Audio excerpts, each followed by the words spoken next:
Hey guys, आज मैं बताने वाली हूँ आपको कि पेपर 3 एंड पेपर 4 का कुछ ऐसे एक्सप्लेनेशन है जिसमें कि आप लिखेंगे कैसे और मोस्टली इम्पॉर्टेंट है। तो उसको डिफाइन मैं करने वाली हूँ कि एक्सप्लेन आप करेंगे कैसे कैसे आप लिखेंगे क्या और क्या लिखेंगे उसमें। तो चलिए बिना डिले हम लोग जानते हैं कि वो ऐसे कौन कौन से लाइन्स है जो इम्पोर्टेंट है एज वेल एज उसका आंसर क्या होगा। और ये चीज़ इम्पॉर्टेंट है आपका BA पार्ट 2 के लिए जिनका सेशन है 22 से 25। Tomorrow and tomorrow and tomorrow creeps in the pretty breeze from day to day leads people to their table date। तो ये लाइन हो गया। अब इस लाइन को आप लिखेंगे कैसे? This lines are a part of Macbeth soliloquy by of Shakespeare. ये जो लाइन्स है ना वो मैकबेथ का एक सोलोक्यू है और जो कि शेक्सपियर के द्वारा लिखा गया है। In this famous speech of Macbeth, he discusses the futility of life. Macbeth sees life as a shadow that is meaningless and void। ये कहा गया, ये जो लाइन है ना वो मैकबेथ के द्वारा डिस्कस किया गया है, मैकबेथ के द्वारा बोला गया है। तो इसमें मैकबेथ ये एक्सप्रेस करते हैं एज ए लाइफ को, मतलब जिंदगी को बताते हैं एक शैडो की तरह, मतलब परछाई की तरह, जो कि बिल्कुल मीनिंगलेस है और वॉइड है। Every tomorrow just creeps by at a slow pace without any differences to other days. वो कहते हैं कि प्रत्येक डे जो हो रहा है ना वो धीरे धीरे करके शांति जो है ना वो मतलब खोते जा रहे हैं। डे टू डे ऐसा लगता है कि आज ऐसा है तो कल ठीक हो जाएगा, बट ऐसा कुछ नहीं होता है। वो डे टू डे क्या करते हैं ना, शांति को खोते जा रहे हैं। एज यू नो दैट कि मैकबेथ की गलती क्या थी उसके वजह से। आफ्टर डेट पैराग्राफ चेंज करेंगे। आफ्टर हिज वाइफ्स डेथ, और उसकी वाइफ के डेथ के बाद, time seems to become an intolerable burden. Time जो है ना, समय, वो एक बोझ बन गया था उसके लिए, मतलब बीतता ही नहीं था। Macbeth's perspective on life and has totally changed here from the future and life has envisioned with his wife at the beginning of the play। जैसा कि उसका लाइफ था, फ्यूचर होने वाला था अपनी वाइफ के साथ, जो फ्यूचर उसका ब्राइट होने वाला था, उसके बस एक लालच की वजह से, लस्ट की वजह से क्या हो गया ना, टोटल चीज़ें चेंजेस हो गई। उसकी लाइफ पूरी अशांति से फैल गई, पूरे क्राइम से फैल गई। At the beginning of the play, और उसकी लाइफ जो पूरी तरीके से हैप्पीनेस भरा हुआ था ना वो बिगनिंग में था। Shakespeare describes as a Macbeth how people changes her thought because of lust. और शेक्सपियर ये डिस्क्राइब्स करते हैं मैकबेथ के थ्रू कि कैसे लोग अपने थॉट को, अपनी सोच को बदलते हैं। क्यों? लालच की वजह से। बस लालच की वजह से कैसे इंसान अच्छा से बुरा की तरफ बढ़ जाता है।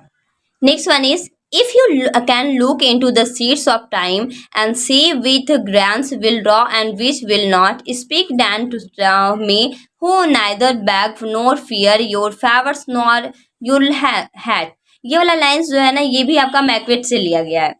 These lines have been taken from Macbeth, और ये लाइन जो है मैकबेथ से लिया गया। It has been composed by greatest dramatist Shakespeare, और ये जो है ना मतलब ग्रेटेस्ट ड्रामेटिस्ट शेक्सपियर के द्वारा लिखा गया है। This lines are addressed by Banquo to the three witches, और ये लाइन जो है ना ये बैंको जो है वो थ्री विचेस को, मतलब तीन को जो थी ना चुड़ैल को कहती है। He and Macbeth met witches on the way. वो और मैकबेथ जो रहता है ना वो चुड़ैल से मिलता है एक रास्ते में, जब वो युद्ध करके मतलब जीत के आ रहा होता है तो रास्ते में एक जंगल पड़ती है, वहाँ उनकी मुलाकात थ्री विचेस से होती है। Then the prophecy was thane of Cawdor king of Scotland and third the son of Banquo will be the king of Scotland after the death of Macbeth.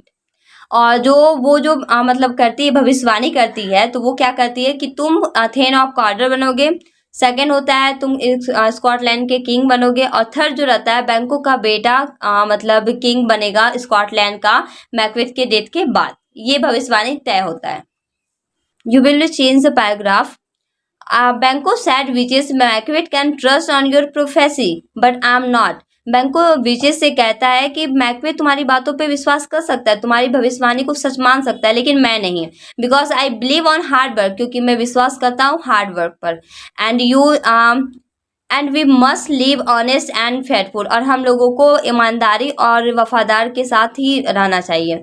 We neither beg nor fear about your favours. तुम जो favours दे रही हो ना कि ये ऐसा ऐसा होगा, ना तो मुझे इसकी ज़रूरत है और ना ही मुझे इस चीज़ का डर है।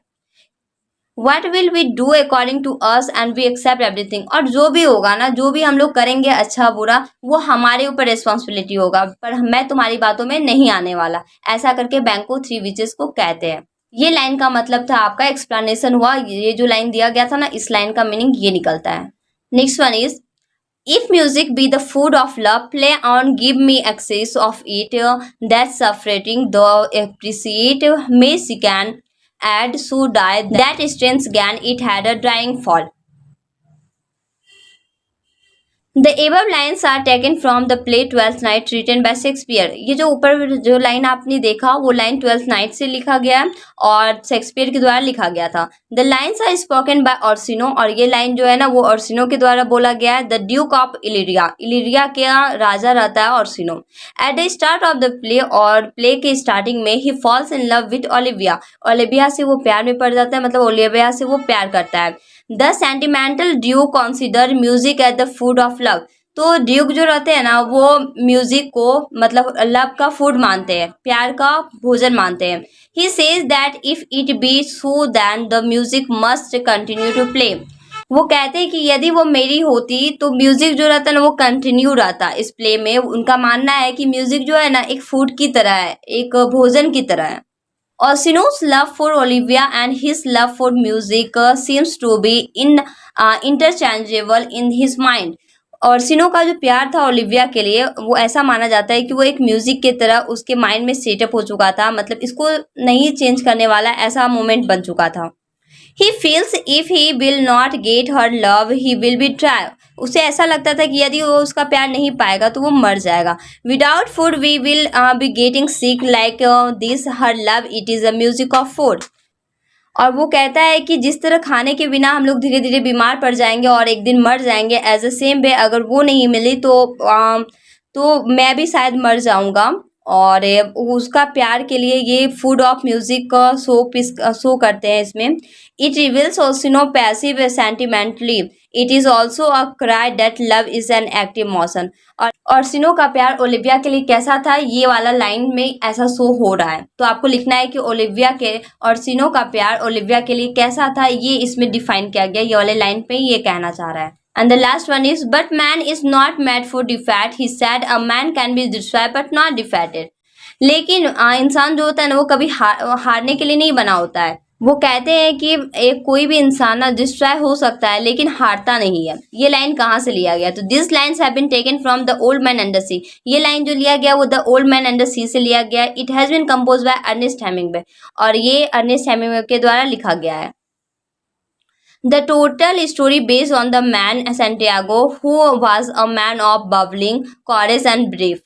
ये टोटल स्टोरी बेस्ड होता है आपका सेंटियागो पे, और सेंटियागो जो रहता है वो बहुत ही शांत इंसान, हार्ड वर्किंग रहता है और फेथफुल इंसान रहता है. He was not mad for accepting defeat. वो हारना कभी एक्सेप्ट ही नहीं करता.